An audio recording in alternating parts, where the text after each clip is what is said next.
जो आज यूटी है, ये बहुत मुश्किलात से गुजर रही है पिछले 8-10 साल से। मैं नहीं समझता हूं कि जम्मू कश्मीर की तारीख में इस तरह की मुश्किलात कभी पहले थी। हाँ, 90 से 96 के दौर में जब मिलिटेंसी का दौरा था पूरी रियासत में, सब लोग जाने बचाने के लिए कश्मीर वादी से, चिनाब वैली से, रजौरी पुंछ से, रियासी से, उधमपुर से, कुछ कठुआ और सांबा के जो दूर दराज इलाके हैं, वहां से अपनी जानें बचाने के लिए जम्मू में पनाह लेते थे।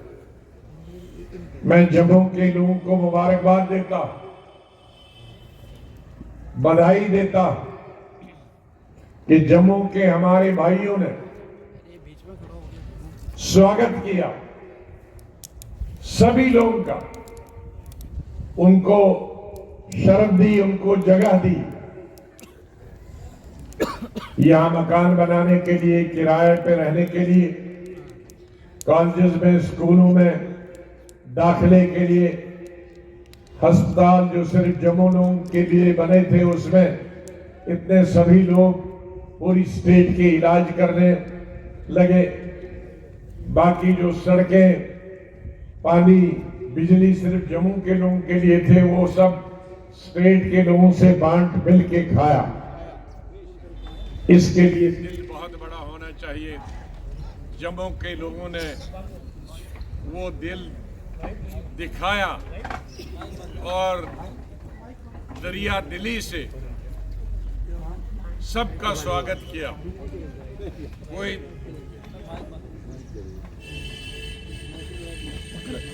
धर्म आप अपना डंडा लेके कर रहे हैं। सरकारी मुलाजिम काम कर रहे हैं, लेकिन सरकारी मुलाजिम का काम हमारे जमहूरी निजाम में दफ्तर में बैठ के काम करना है, देहात और गांवों में घूमना नहीं है, लोगों के पास जाने का काम नहीं है। बहुत मैं पढ़ता हूं कि बैक टू विलेज सरकार का ऑफिसरों को भेजते हैं, लेकिन बेचारे कोरे के कोरे वापस आ जाते हैं, कुछ होता नहीं है, क्योंकि ये उनका काम नहीं है। कल को अगर किसी एमएलए को कहें, मंत्री को कहें कि तुम सेक्रेटरीट में बैठ के सेक्रेटरी का काम करो, तो फेल हो जाएगा, क्योंकि उसका काम नहीं है। ये हर आदमी का काम, जो खेती करने वाला है वो खेती करेगा, जो पढ़ाने वाला है वो पढ़ा सकेगा। अगर एक दूसरे का काम उनको देंगे तो वो काम नहीं चलाएगा। इसलिए असेंबली में होना जरूरी। असेंबली अगर हो जाए, चुने हुए नुमाइंदे जीत के आ जाएंगे, तो हमारे 90% जो हमारी मुश्किलात, गरीबों के मुश्किलात, वो दूर हो जाए। इसीलिए जद्दोजहद हो रही। अभी ताज साहब ने कहा कि मैं हिंदुस्तान की सियासत 45 साल के बाद छोड़कर रियासत की सियासत में आया, इसीलिए कि आपके इस दुख और दर्द में जो आपकी परेशानियां हैं, चाहे सड़क की परेशानियां हैं, स्कूलों में टीचर की परेशानियां हैं, अस्पतालों में डॉक्टरों की परेशानियां हैं, अस्पतालों में दवाइयों की परेशानियां हैं, आपकी नौकरी की परेशानियां हैं, अढ़ाक पे जो लगे हैं उनकी परेशानियां हैं, उसी को दूर करने के लिए, उसी का इलाज करने के लिए मैं रियासत की पॉलिटिक्स में आया हूं, ताकि दोबारा जैसे मेरे एक छोटे से दौर में, 2.5 साल के दौर में हमने डबल शिफ्ट में, ट्रिपल शिफ्ट में काम किया, सड़कें बनाई, पुल बनाए, अस्पताल बनाए, कॉलेज बनाए, सुपर स्पेशलिटी हॉस्पिटल बने, बिल्डिंगें बनी, देहातों को शहरों से, सड़कों से जोड़ा गया, दूर दराज इलाकों को उन्हें तहसील और ब्लॉक से जोड़ा गया और सड़कें कुशादा की गई। लेकिन आज दूर दराज इलाकों में आप जाओ, पहाड़ी इलाकों में कहीं भी कोई सड़क पे काम नहीं चल रहा है, कहीं भी कोई मजदूर काम करते आपको देखेगा नहीं। नहीं कोई स्कूल की तामीर दिखेगी, नहीं कहीं नए अस्पताल की तामीर दिखेगी, नहीं किसी बिल्डिंग की तामीर दिखेगी। न बिल्डिंगें बनती, न सड़कें बनती, न मजदूरी मिलती। इसलिए हम चाहते हैं कि दोबारा सरकार आए, हम दोबारा से उसी तरह से सड़कों का जाल बिछाए। अस्पताल तो मेरे ख्याल में जितने 70 साल बने थे उससे ज्यादा मैंने 2.5 साल में बनाए। लेकिन अभी भी बहुत सारे इलाके जहां अस्पताल बनाने की जरूरत। डिग्री कॉलेज भी इतने कभी नहीं बने थे, हाई स्कूल और हायर सेकेंडरी स्कूल इतने कभी नहीं बने थे, प्राइमरी स्कूल कभी नहीं बने थे। उनकी तामीर जितनी की हुई है उतना 70 साल में उतने तामीर नहीं हुए जितने 2.5 साल में primary, higher secondary, middle, high school की तामीर या मरम्मत हुई। खोद के लाई और इस रेत में डाली ताकि इसमें मिक्स हो जाए रेत और मिट्टी, और फिर नीचे ट्यूबवेल खोदे, और फिर हमने अपने गुजारे के लिए एक गाय खरीदी और उस गाय के दूध से हम बच्चों को पढ़ाते थे और दाल चावल खरीदते थे। उस वक्त 47 में सस्ता था और कई साल तक। और आज सरकार ने हमें नोटिस दिया, लगाया कि ये बोर्ड लगा दिया ये सरकारी जमीन है। तो 75 साल के बाद अब तीसरी जनरेशन है, तीसरी पीढ़ी है। वो तीसरी पीढ़ी कहां ढूंढेगा, किसको ढूंढेगा कि 47 में उनको किसने बसाया था। इसलिए हमारी जम्मू कश्मीर का जो भी इंसान है, चाहे वो सरकारी जमीन पे, हाँ अगर कई लोगों ने उसको तिजारत बनाया है, 100 200 कनाल लेकर उसको बिजनेस बनाया है, उनको नहीं मिलना चाहिए। लेकिन जो गरीब लोग हैं, वो हिंदू है, मुसलमान है, वो गुजर है, बकरवाल है, वो राजपूत है, ब्राह्मण है, वो शेड्यूल कास्ट है, वो कोई भी है, उसको वो जमीन वापस फिर कानून हम लाएंगे असेंबली में और उसको वापस देंगे। इसी तरह से हमारे यहां महाराजा हरि सिंह ने बहुत सारे लोगों को दिल्ली में भी नहीं मालूम था और यहां भी मालूम नहीं था, जब तक मैंने तकरीर नहीं की। जब कश्मीर से जम्मू कश्मीर में दफा 370 खत्म किया और 35A भी खत्म किया, तब मैंने अपनी तकरीर में कहा कि 35A किसी की देन नहीं है। ये महाराजा हरि सिंह ने 1925 में, उस वक्त हमारे जम्मू के भाई और कश्मीरी पंडित भाई, क्योंकि उस वक्त 47 में यही ज्यादा पढ़े लिखे थे, 47 में मुसलमान 5% भी पढ़े नहीं थे, या जम्मू के हमारे हिंदू भाई या कश्मीरी पंडित पढ़े थे। ये 1925 में महाराजा हरि सिंह के पास गए और ने कहा कि सुना है कि पंजाब के लोग, उस वक्त का पंजाब लाहौर उसका कैपिटल होता था और बहुत खुशहाल, और लाहौर में हिंदू भी थे, मुसलमान भी थे और सिख भी थे, और तीनों अमीर थे।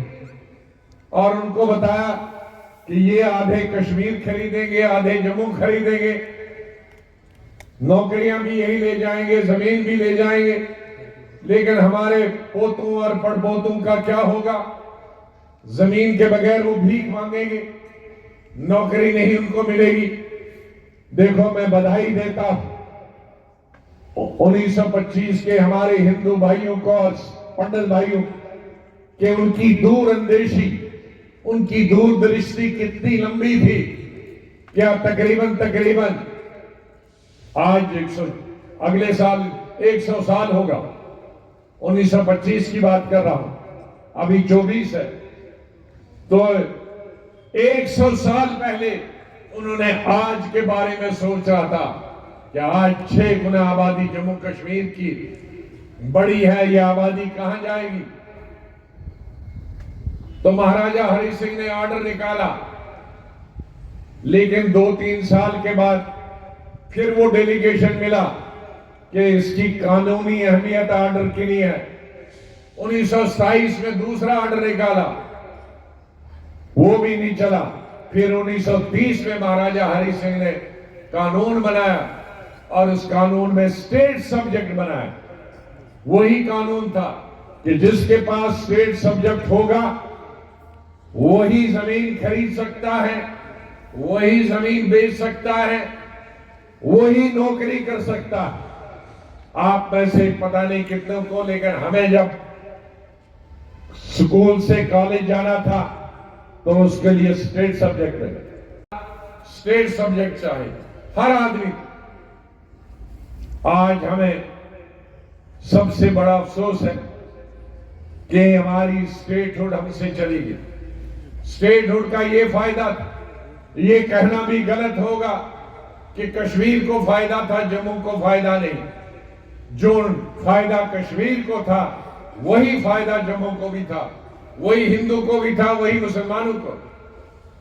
आज रेत हमारी तवी की यहां से बाहर जाती है, तो यह अगर स्टेटहुड होती तो नहीं जाती।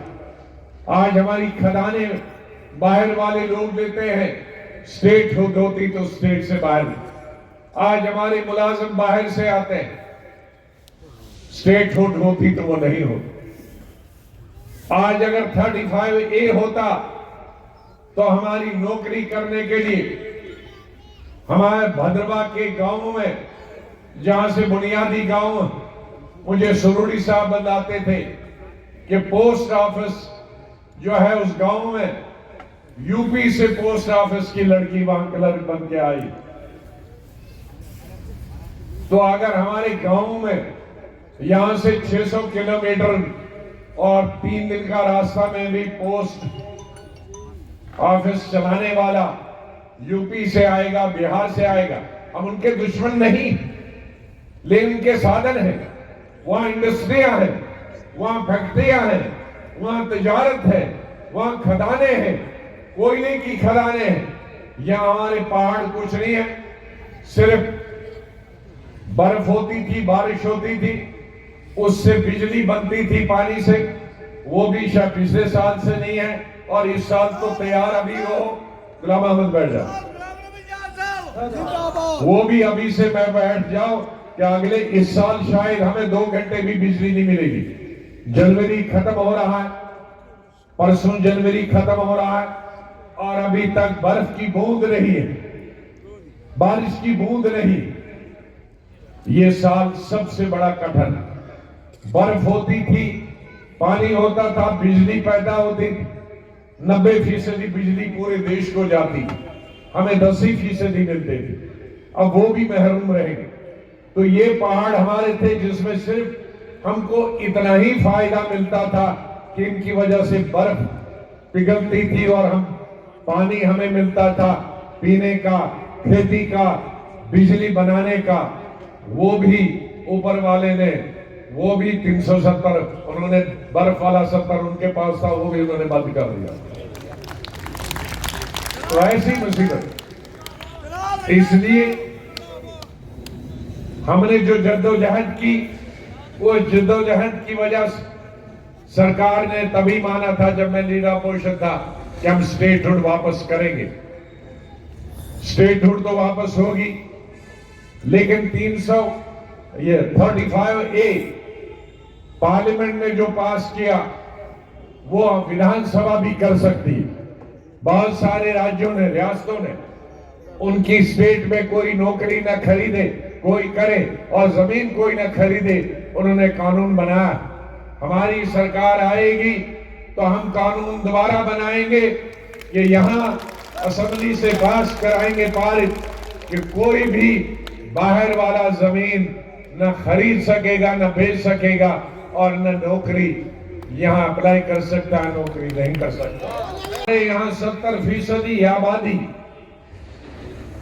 1947 में जब मुल्क का बंटवारा हुआ, हमारी 32 लाख आबादी थी, लेकिन आज 6 गुना आबादी बढ़ गई, 1.5 करोड़ आबादी बढ़ी और हमारी जमीन खेती की बहुत कम है।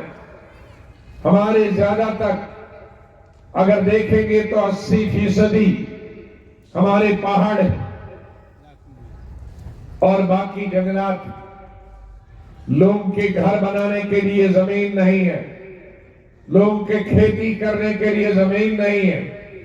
अगर पूरा हिंदुस्तान देखें तो हिंदुस्तान में सबसे कम जमीन वाली जो एग्रीकल्चर के लिए है, खेती के लिए सबसे कम जमीन हमारी जम्मू कश्मीर में है और आबादी 6 गुना बढ़ी। अब ये 6 गुना आबादी 5 जो बढ़ी है, ये कहां जा रही? हवा में अभी रहने की कोई जगह नहीं है। दुनिया में बड़े बड़े देश है, उन्होंने भी अभी हवा में घर नहीं बनाए और आने वाले सालों में भी कई हजार साल तक अभी तो कोई हवा में मकान बनाने का, हवा में जहाज उड़ सकता है, लेकिन उड़ने के बाद उसको भी जमीन पे ही आना है। तो ये घर कहां बनाएंगे, ये खेती कहां करेंगे? तो जो सरकारी जमीन है, चाहे वो रेवेन्यू की जमीन है, चाहे वो खालसा सरकार है, चाहे वो चरागाहें हैं, जिनमें आप चरागाह माल मवेशी पहले जमाने में 70 साल शहरों में भी मवेशी होते थे, लेकिन अब बेचारे यहाँ घर के लिए जमीन नहीं है, उन्हें पहाड़ों पर अपने मवेशियों को लेके जाना पड़ता है।